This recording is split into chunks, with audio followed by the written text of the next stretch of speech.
In April 2025, CaseOh sat down, loaded up a horror game called Subliminal, and 2 years of anticipation became 4 words.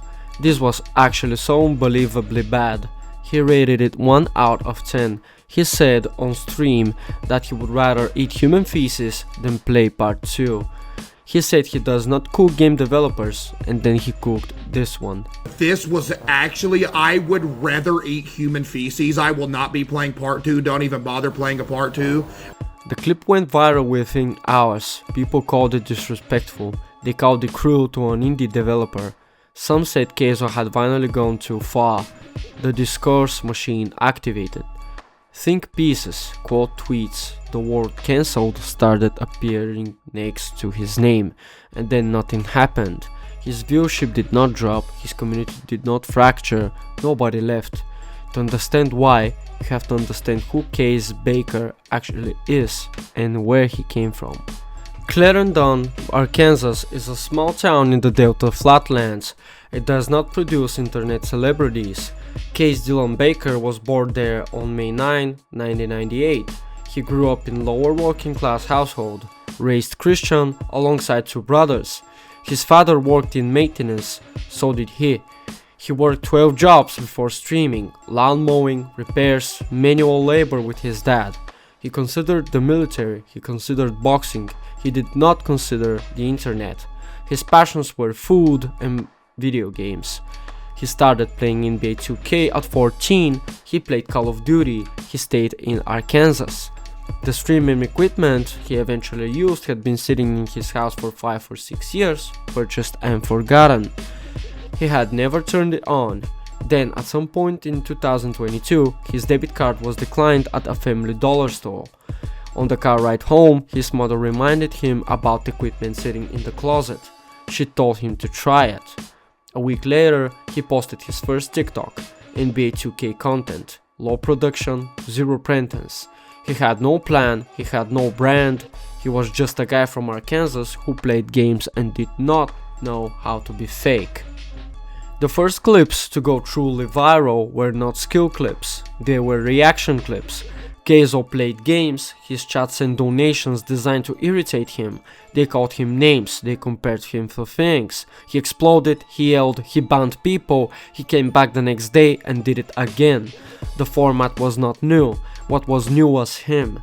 There was something in his delivery that read as completely unperformable. He was loud because he was genuinely frustrated. He laughed because things were genuinely funny. You could not manufacture what he was doing, because what he was doing was just existing loudly in front of a camera. His TikTok following grew to millions in a matter of months. One of his Hogwarts Legacy videos broke 8 million views. He expanded to Twitch. The clips fed the algorithm fed the channel fed the clips. The loop was self-sustaining. In January 2024, he was nominated at the Streamer Awards for Variety Streamer, Breakthrough Streamer, and Streamer of the Year. He won Best Variety Streamer. On Twitch, he was averaging 50,000 to 60,000 concurrent views per stream, peaking above 100,000 during a collaboration with JinxZ. He had accumulated 88.5 million hours of watch time on the platform by the end of 2024. Then came December 12, 2024, the Game Awards, gaming's version of the Oscars. While co-streaming the ceremony, CaseOh told his audience repeatedly that they were not going to win. When host Jeff Keighley announced his name, the Arkansas native was left stunned and speechless. The moment his name was called, his viewership jumped from 40,000 to 120,000 in minutes. His mother called him on live stream. She posted on Twitter, "A moment in history, Mom and Dad are so happy for you." His acceptance speech at the ceremony contained one sentence that became its own moment. No matter who you are or where you're from, you can wind up doing something you never thought possible. A maintenance worker from a trailer in Arkansas had just won the most prestigious content creator award in gaming. This is the context that matters, because in April 2025, people tried to use a 1 out of 10 game review to undo all of it. Subliminal is an indie psychological horror game built around the urban legend of the backrooms. It had been in development for roughly 2 years by the time CaseOh played it. It had been hyped heavily within the horror gaming community. Fans expected it to be a landmark release. CaseOh is one of the most prominent horror game streamers in the space. His reaction to a new horror release carries weight. When his audience found out he was playing Subliminal, the stream numbers climbed before they even started. His verdict, once the playthrough concluded, was blunt. "I usually don't cook game developers. I would rather eat human feces. I will not be playing part 2. This was actually so unbelievably bad." He gave it 1 out of 10. The clip spread immediately, and the response split in 2 directions. On one side, people who agreed with him, or who found the moment funny, or who thought he was simply stating his opinion. On the other side, people who felt it was cruel to publicly eviscerate a small indie developer's work in front of hundreds of thousands of viewers. That second group tried to make it a story. The word cancelled appeared within 24 hours. The argument ran like this: a major streamer has a platform, and when someone with that platform calls a small developer's work worthless, they are punching down. The review was not criticism, it was a pile-on with 100,000 witnesses. Some fans of Subliminal pushed back hard. Some gaming communities agreed that delivery was excessive. The conversation had legs, but the other half of the internet weighed it in. And the other half did not see a controversy. They saw a guy from Arkansas saying a game was bad. The argument in CaseOh's defense was straightforward. He is a consumer who paid for the game. He had waited 2 years for it. He streamed it honestly. His opinion was his opinion. The performance outrage seemed disproportionate to what had actually happened. One person saying on their own stream that a game did not deliver. It is worth noting that this was not the first time people tried to make something stick to CaseOh. In December 2023, a fellow streamer, LosPollosTV, accused him of copying his content style and mannerisms, his personality, his clips, his whole persona. LosPollosTV expressed frustration that despite his own 8 or 9 years of streaming experience, CaseOh had achieved significantly greater popularity. CaseOh did not issue a response.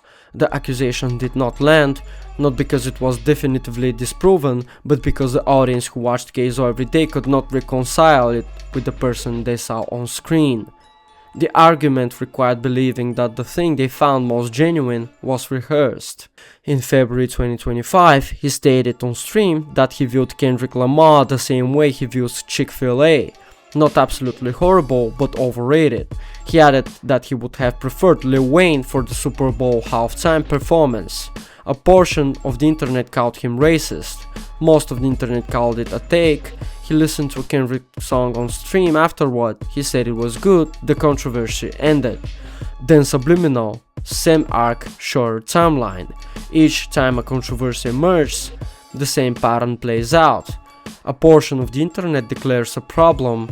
CaseOh either does not respond or responds with exactly the energy the moment deserves, not more. His audience holds, his numbers hold. The question is why? Unlike some streamers who insert themselves into every online debate, CaseOh typically focuses on his own content. His streams are not about the internet, they are about the games, the chat, the reaction in the moment. When Sketch, another prominent streamer, faced serious backlash over leaked personal information, CaseOh did not pile on and did not stay silent. He spoke in favor of second chances. He said everyone has a past, he moved on. When fans attacked other nominees during award season, he told them to stop. When his chat crossed the line, he banned people, not occasionally, consistently. The community he built reflects the standards he enforced over hundreds of streams across 3 years. In a world of overproduced content and manufactured drama, his success proved there is still massive appetite for straightforward, passionate gaming content. That is the thing about CaseOh and controversy. It is not that his fans are blind to his faults, it is that over 3 years he built up a reservoir of demonstrated character, and that reservoir does not empty because someone found his Subliminal review too harsh. The people who tried to cancel him over a game rating were operating on a different model. They assumed that the creator's reputation is a balloon punctured with the right thing and it deflates. But CaseOh's reputation is not a balloon. It is something built out of 10,000 small moments of being exactly who he is.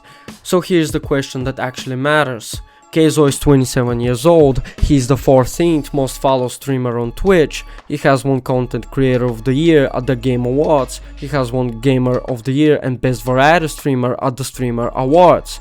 He has done all of it from a trailer in Clarendon, Kansas, population 1,600. The model of internet fame is that authenticity fades. That the bigger you get, the more curated you become, that the distance between creator and community grows until the original thing that made someone special is unrecognizable. CaseOh has not done that yet.